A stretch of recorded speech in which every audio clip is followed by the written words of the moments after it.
It's known as Black Monday in the NFL when bad things happen to some coaches, and it is Black Monday in the NFL, the Monday after the regular season ends. Traditionally, when you see a lot of announcements regarding head coach's future with that organization. Now, this Monday, we've only had two, and really only one on actually Monday. Jerod Mayo got fired essentially in the immediate aftermath of the Patriots season ending yesterday. And then we found out about Doug Peterson this morning, that he was gone. But really, that only leaves 5 openings. And that's probably a little less than a lot of people expected there to be. Doug Peterson is gone from the Jags. Jerod Mayo is gone from New England. Matt Eberflus fired from the Bears because he's a fucking pathetic bitch. Dennis Allen got fired from the Saints. And, of course, Robert Saleh way earlier in the year. Since they couldn't bench Aaron Rodgers, they fired Robert Saleh. Yep. So, that leaves 5 openings. And I think, to me, the New England one, Jerod Mayo, if you'd have told me before the season, he was one of the guys that I thought for sure would have a second year because he was kind of groomed to take over that spot. He's a player who's familiar with the organization. But that might have been one of the things that let them cut it so short so quickly because he is so familiar with this organization, yet he still continued to make mistakes at the podium with the media that you wouldn't necessarily expect someone who knows about the Patriot way, those things to do. I think that's all about going after Mike Vrabel. That's what it feels like to me and probably to a lot of other people. Yeah, agreed. And earlier, the past couple of weeks, there was talks of Mike Vrabel going to the Jets. Was Mike Vrabel playing some 3D chess to force his way into New England? Mike Vrabel, a Patriots legend.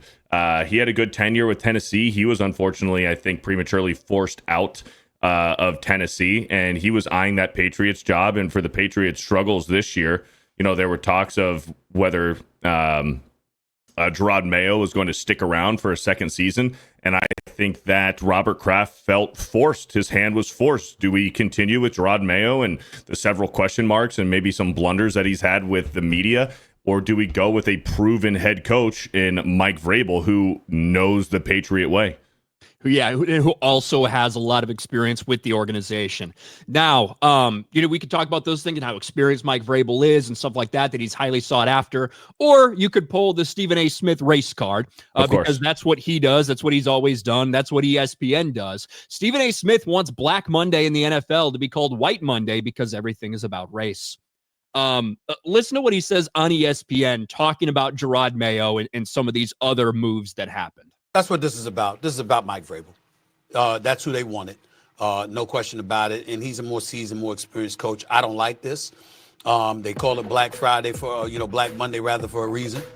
This certainly typifies it. I don't know why it's not called White Monday. Doug Peterson got fired from Jacksonville. He deserved that. Jeez Louise. What a fucking idiot. What a fucking moron. It's been called Black Monday for forever. For forever. As long as I've been watching the NFL since I was a kid, the Monday after the regular season ends is always been called Black Monday. Yeah, and sometimes when somebody says the word black, they're not talking about the color of someone's skin, right? They could be referring to just something ominous that has nothing to do with that. But you can make any connections you want. Stephen A. Smith makes this connection. And, listen, you sit there and you applaud people. Hey, we got to give more people an opportunity. We got to give more guys who don't have this experience the opportunity. When they get that opportunity and show, hey, maybe there's a reason they didn't have that opportunity and it gets cut short for them, then you bitch. And to me, it's so fucking annoying, and that's always on the side. You had the Rooney Rule for forever that you have to hire or you have to interview a black head coach so that they can have an option. And these are the same people that celebrate how many black quarterbacks there are, how many black head coaches they are at the beginning of the season, and then you bitch and moan when any of them get fired. It's just such a fucking joke. It really, truly is. But that's ESPN. That's Stephen A. Smith. So I guess that's not a surprise at this point. What an idiot, man. What an idiot.